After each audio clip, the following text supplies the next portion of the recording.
ओम शांति। क्या आज भी दानव मौजूद हैं? दानव कौन है? उनका प्रभाव और बचाव। क्या आज भी दानव मौजूद हैं?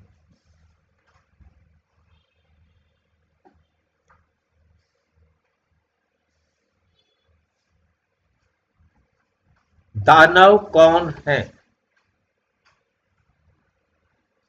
आज हम एक गहरे विषय पर बात करेंगे। दानव।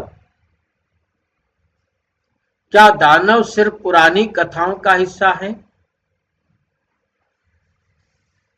या आज भी अदृश्य रूप में हमारे जीवन को प्रभावित कर रहे हैं? मुरली 18 अक्टूबर 2023। बाप कहते हैं असुर वृत्ति, रावण वृत्ति मनुष्य में ही आ जाती है। असुर वृत्ति, रावण वृत्ति मनुष्य में ही आ जाती है। राक्षस कोई बाहर नहीं, पर अंदर के व्यर्थ संस्कार है। पर अंदर के व्यर्थ संस्कार हैं। नंबर 1, दानव कौन होते हैं? रियल मीनिंग ऑफ दानव। बाबा कहते जो आत्मा क्रोध, लोभ, काम, ईर्ष्या में आ जाती है वे असुर बन जाती है। दानव बाहर नहीं, स्वयं के अंदर ही है।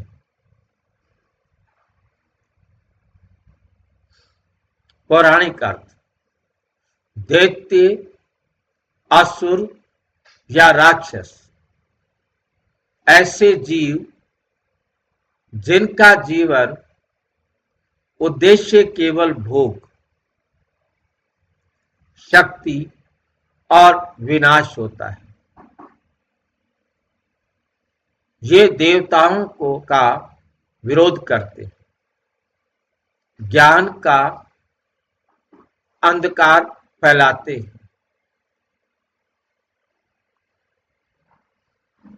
आधुनिक अर्थ स्पिरिचुअल साइकोलॉजी। दानव नेगेटिव ऊर्जा जमा विकृत संस्कार, संस्कार बिगड़े हुए और हिंसक विचार। वैसी हो सकती है ना? हाँ जी। दानव माना उनकी वृत्ति वैसी होती है ना? दानव। हाँ, असुर, राक्षस, दानव ये कोई नाम अलग अलग हैं, बात तो एक ही है।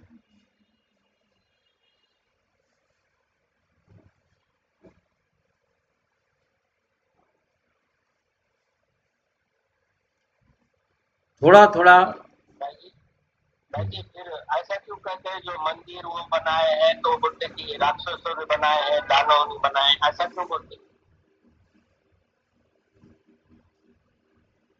अभी आपने समझा ना, जिसके अंदर ये विकारी संकल्प चलते हैं, विकार आते हैं, वो देवता होते भी दानव।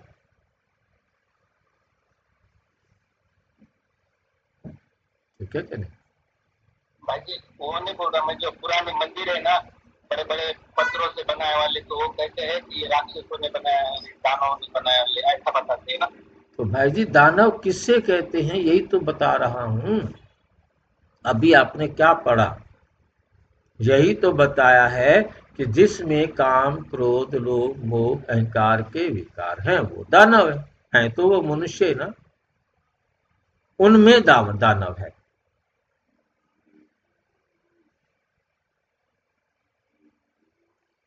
आत्मा तो आत्मा ही है ना। आत्मा तो चाहे भूत हो, चाहे प्रेत हो, चाहे शाकनी हो, चाहे डाकनी हो, चाहे चुड़ैल हो, चाहे कोई नाम हो, है तो आत्मा ना। आत्मा के अंदर ही ऐसे संस्कार आने हैं जिसके कारण उसे अपनी अपनी जगह के हिसाब से उन्होंने नाम दिए। किसी ने उसको जिन कह दिया, तो किसी ने उसको आत्मा कह दिया, भूत कह दिया, प्रेत कह दिया, चुड़ैल कह दिया, निशाचरी कह दिया। बात एक है। जब मंदिर, बड़े बड़े मंदिर बनाए गए थे बड़े बड़े पत्थरों से, जब का पीरियड तो समझो द्वापर के समय का था, तो वो टाइम में उतने मनुष्य आत्माएं उतारी या दानव नहीं थे ये हिसाब से, कलयुग के हिसाब से। मेरे ख्याल से आप ये समझते होंगे दानव कोई अलग होते हैं, देवता कोई अलग होते हैं। मैं अभी अभी देवता हूँ। वैसा नहीं समझ रहा मैं, अवस्था बता रहा मैं, आत्मा की अवस्था। भाई जी, मैं अभी अभी देवता हूँ और अभी अभी क्रोध आ गया तो मैं दानव हो गया। ये कोई माथे पर लिखा नहीं गया कि मैं देवता ही परमानेंट हो गया।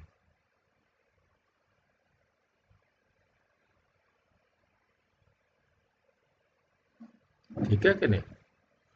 ईर्ष्या है, बदला है, हिंसा है, नशा है, तामसिक जीवन है,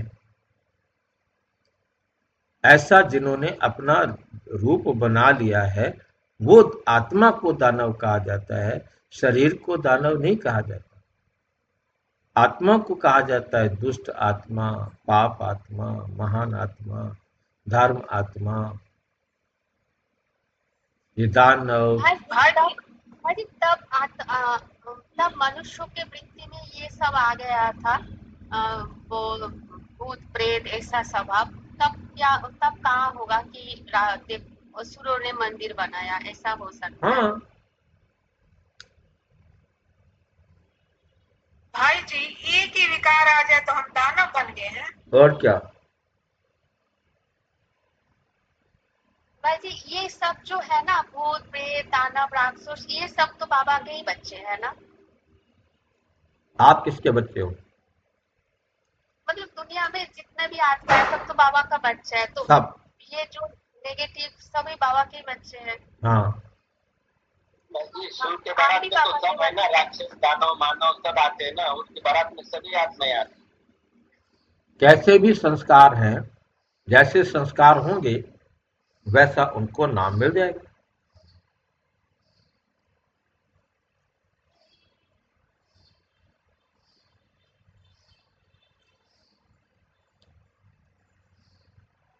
ईर्ष्या, बदला, हिंसा, नशा, तामसिक जीवन आदि ये सब उदाहरण है।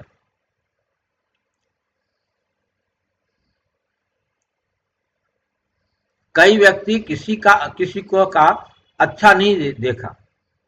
कोई व्यक्ति किसी का अच्छा होता नहीं देख सकता, भीतर से जलता है, बुरा सोचता है। ये दानवीय वृत्ति है। वह किसी का अच्छा होता हुआ देख ही नहीं सकता, सोच भी नहीं सकता।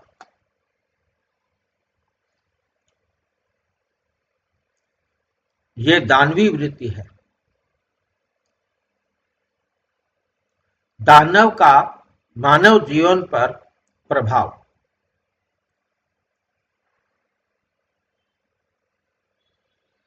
बेचैनी, गुस्सा, restless, depression, anxiety, anger, outburst, मतलब फूट पड़ना एकदम गुस्से में।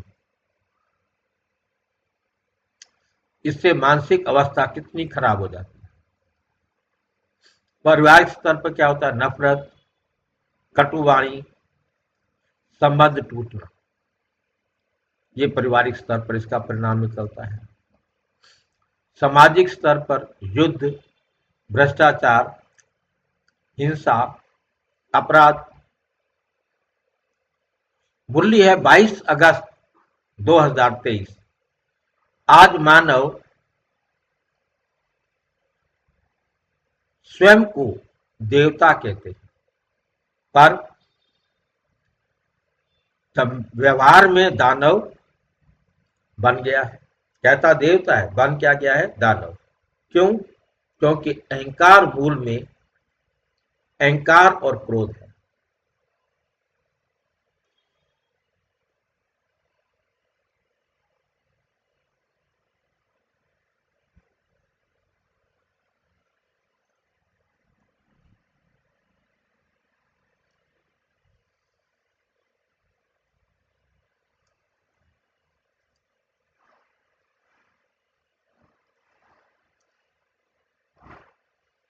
क्या दानव आज भी मौजूद हैं? पुरानी कथा है। आज का वास्तविक रूप रावण, कंस, हिरण्यकश्यप, नशे, क्रोध, लस्ट, लोभ, तलवार से लड़ाई, विचारों और भावनाओं की लड़ाई, बाहरी युद्ध, अंदर का मानसिक युद्ध। उदाहरण, एक व्यक्ति नशे में अपने ही परिवार पर हमला करता है। यह राक्षस का आधुनिक रूप नहीं तो क्या है?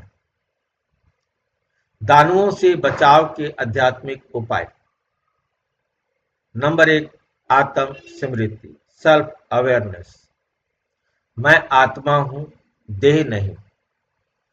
मुरली 2 फरवरी 2024। आत्म अभिमानी बनो तो रावण भाग जाता है। सुबह अमृत वेले योग, ब्रह्म मुहूर्त। 4-5 बजे उठकर योग की शक्ति से मन के दानवों को नष्ट करती है। 4 बजे योग की शक्ति मन के दानवों को नष्ट करती है। राजयोग जमा शक्तिशाली विचार। मैं शिव बाबा का हूं, कोई भी नकारात्मक सोच मुझे छू नहीं सकती। कोई भी नकारात्मक सोच मुझे छू नहीं सकती।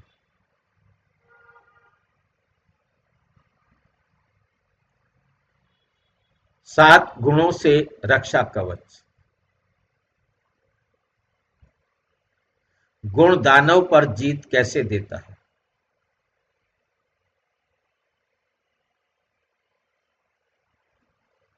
शांति क्रोध को ठंडा करती है। प्रेम नफरत को घोल देता है। पवित्रता काम विकार को खत्म करती है।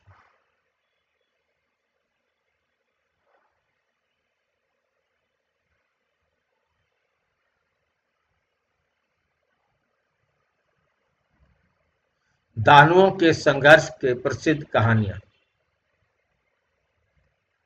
कथा और अर्थ। दानव देव दानव समुद्र मंथन।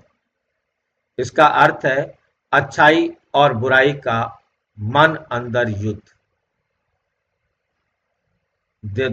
वहां दिखाते हैं कि देव और दानव समुद्र मंथन करते हैं।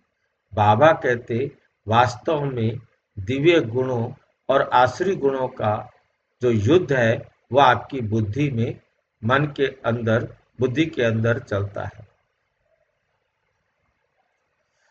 श्री कृष्ण वर्सेस कंस, अहंकार बनाम सत्य।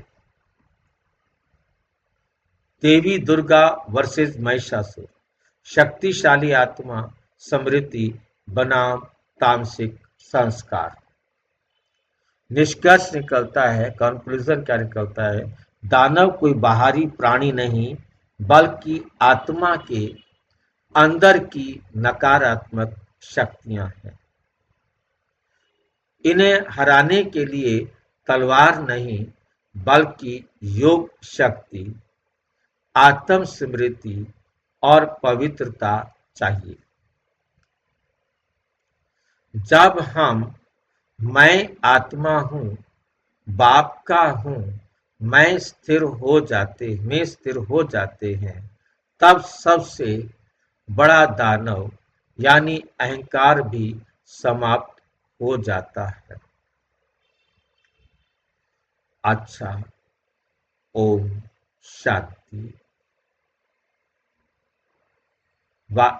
विस्तार से जानने के लिए विश्व में 140 देशों में प्रजापिता ब्रह्मा कुमारी ईश्वरीय विश्वविद्यालय के किसी भी सेवा केंद्र पर संपर्क करें और यदि कोई प्रश्न है तो 9213106986 पर केवल टेलीग्राम करें या आरटीआई करें 9650692270 पर केवल व्हाट्सएप करें, फोन नहीं।